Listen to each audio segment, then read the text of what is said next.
The French defense is one of the most annoying openings e4 players face. It's a tricky opening and quite dangerous actually for the white player. That's why this game, I think, for those of you that face the French defense, is going to give you a great deal of satisfaction. This is a game Magnus Carlsen played against Grandmaster Predrag Nikolic. The Grandmaster plays the French defense against Magnus Carlsen, and I want you to watch what Magnus Carlsen does to the French defense. Oh, if it would be so for all of us. Magnus has the white pieces. This was played in 2005 at Wyk aan Zee. Magnus was 25-53 in this game. Predrag Nikolic was 26-76. E4, E6, the French defense, D4, D5. And here Magnus plays knight to D2, or the Tarrasch system. The idea is that this knight will go to F3, and then the G1 knight will go to E2, and white will overprotect the D4 pawn. It's a little more of a positional system than the main line of knight to C3. C5 was played by Nikolic. There are a number of different moves black can play, but C5 is the main line these days. Magnus takes on D5, and actually queen to D5 is the move we see now. The idea is you're getting a Scandinavian where the knight can't kick it away because the knight's already on D2. But in this game, black plays ED5, allowing the possibility of an isolated pawn, knight GF3, and then C4, a very committal move. Black has not yet developed a piece, but he's gained a lot of space and limited the development of this bishop, which would like to be on D3. And because of that, Magnus says, I can't let him just have this comfortable space. So he challenges that C4 pawn immediately with B3. Pawn takes pawn, AB3, and bishop to B4 is played by black.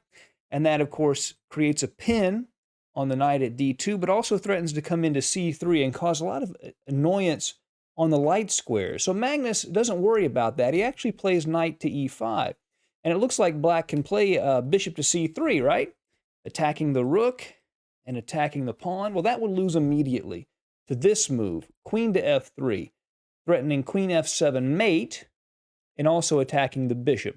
So that move does not work. So instead of that, black plays knight to E7, preparing to castle.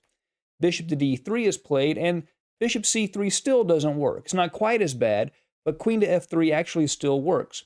Because after black castles, then bishop takes H7 check, actually wins a pawn. Black has to take, and then the queen takes the bishop, then being up a pawn. So instead of that, knight B to C6 is played, castles, bishop to C3 is now the available move, and queen to F3 is not strong now, because black would actually take the knight on E5. So instead, Magnus plays rook to A4, and now bishop to D4. So black has won a pawn. However, white has a very powerful strategic move in this position, a really tough move. Do you see it? That's right, he plays this move, knight C6, and bishop to A3. I forgot about the exchange of the knights. Bishop to A3 is the move, incredibly powerful, because it keeps black from castling. And now black's king is, stuck in the center of the board for Magnus to attack. Bishop to E6 is played, developing a minor piece.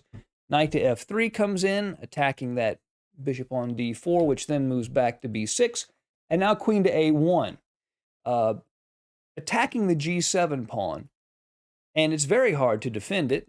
Queen to C7 was played. So basically what black is saying is, I want you to take this pawn, and then I'm going to castle long and try to use the G file to attack the white king. And computers grab that pawn instantly and say white is just clearly better. But human beings don't want to take those kind of risks if they can help it. And here Magnus plays B4. The idea is to play B5 and kick this knight at C6 away from its central control. F6 was played to blunt that queen, and now G7 can no longer be taken, but now rook to E1 hits the undefended bishop. It's undefended because of F6, and it's also pinned. So black has to do something about that. So he plays king to F7.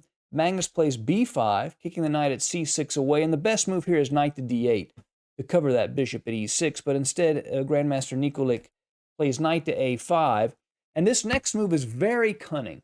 Watch this move. Magnus plays queen to D1. Now that seems like the most innocent move. Just returning the queen back to her home square. Nothing to see here, folks, but there is. This is an incredibly dangerous move for black. There is a serious threat on the board. Magnus is threatening rook takes e6, which would actually win on the spot, because if black retakes it, then he has this unbelievable follow-up. Bishop to f5 check. Look at these variations.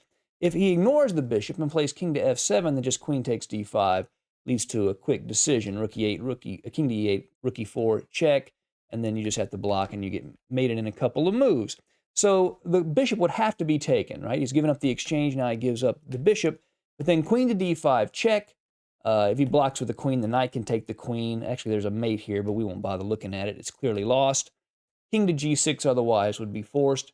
Then rook to g4 check, king to h6, rook to h4, king g6, queen h5, mate. So this very innocent-looking move, queen to d1, has a really nasty threat of rook takes e6. So Grandmaster Nikolic defends the bishop with rook to e8, but then another powerful sacrifice comes. Do you see the next sacrifice from Magnus?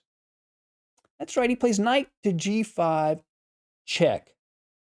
And the knight has to be taken, otherwise black loses a piece. Pawn takes knight, queen to f3, check, king to g8, and then watch this, rook takes e6.